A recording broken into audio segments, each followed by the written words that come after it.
मेरे दोस्तों नमस्कार, मैं अमर मोटिवेशनल आपके उत्तर प्रदेश से। मेरे दोस्तों आज की कहानी बहुत रोमांटिक है, बहुत ही इंटरेस्टिंग है, गौर से सुनिएगा।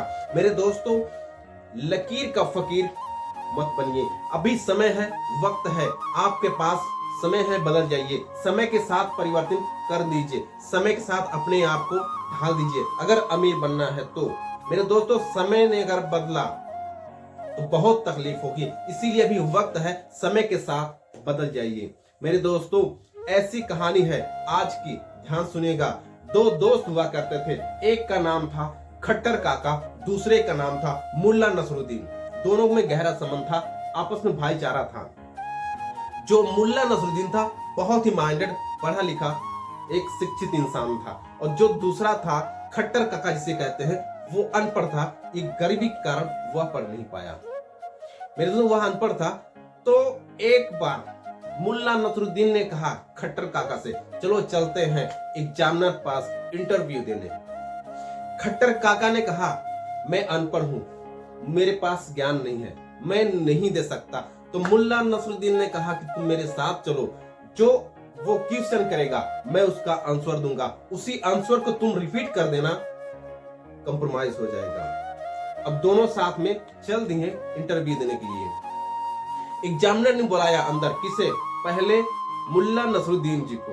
अब मुल्ला नसरुद्दीन की एक बहुत खासियत थी, जब वह किसी क्वेश्चन का आंसर देते थे बहुत तेज देते थे, ताकि एक नहीं तो चार जो रूम थे पूरे कमरे से बाहर आवाज जाए, ताकि दूसरा भी व्यक्ति उनकी आंसर सुन सकता।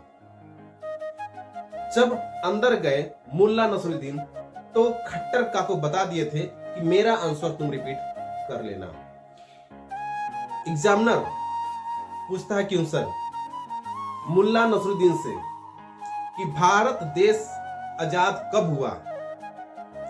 मुल्ला नसरुद्दीन, सर काम 1942 में चालू हुआ था और 1947 में पूरा हुआ। जबरदस्त दिए आंसर मुल्ला नसरुद्दीन। भारत देश को आजाद कराने के लिए कितने लोग शामिल थे और कौन कौन थे? मुल्ला नसरुद्दीन, सर भारत देश को आजाद कराने के लिए बहुत लोग शामिल थे, अगर किसी एक का नाम लूंगा तो दूसरा नाराज हो जाएगा। बहुत सॉलिड आंसर दिया मुल्ला नसरुद्दीन ने। तीसरा सवाल, क्या मंगल ग्रह पे इंसान का जीवन संभव है? मुल्ला नसरुद्दीन, खोज अभी जारी है, खोज अभी जारी है। मुल्ला नसरुद्दीन बाहर निकले। अब जो खट्टर काका थे, उनकी इतनी बुद्धिहीन थी, इतने अनपढ़ थे कि उसने आंसर रख लिया लेकिन क्वेश्चन नहीं रखे। प्रश्न एक्सेप्ट नहीं किए खट्टर काका, लेकिन उत्तर एक्सेप्ट कर लिए।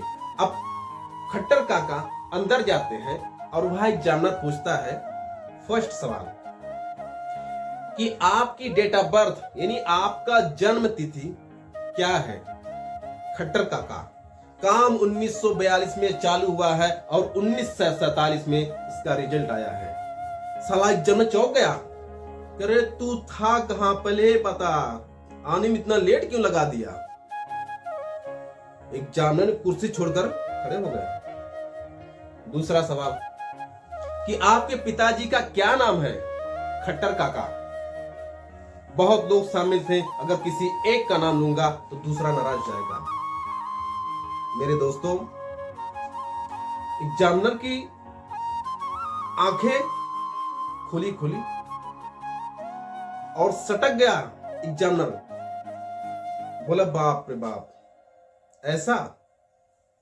तीसरा सवाल, एग्जामिनर, क्या तुम पागल हो? खट्टर काका, अभी खोज जारी है। मेरे दोस्तों, एक परिस्थिति ना आए, ये जीवन है गरीब लोगों का। अगर आपको जीवन के साथ कोई समझौता ना हो, सिर्फ मनली अपने भविष्य पे फोकस करो और अमीर बनने की कोशिश करो। जो इंसान समय के साथ समन्वय कर ले, जो इंसान समय में परिवर्तित हो जाए उसे कोई अमीर बनने से नहीं रोक सकता। मेरे दोस्तों याद रखना, अपने आप को फ्लेक्सिबल, अपने आप को व्यापारी, एक बिजनेसमैन के दिमाग से चलाओ। आपको कोई इंसान अमीर बनाएगा नहीं, आपको खुद बनना होगा, आपको खुद चलना होगा, आपको खुद सोचना होगा। धन्यवाद।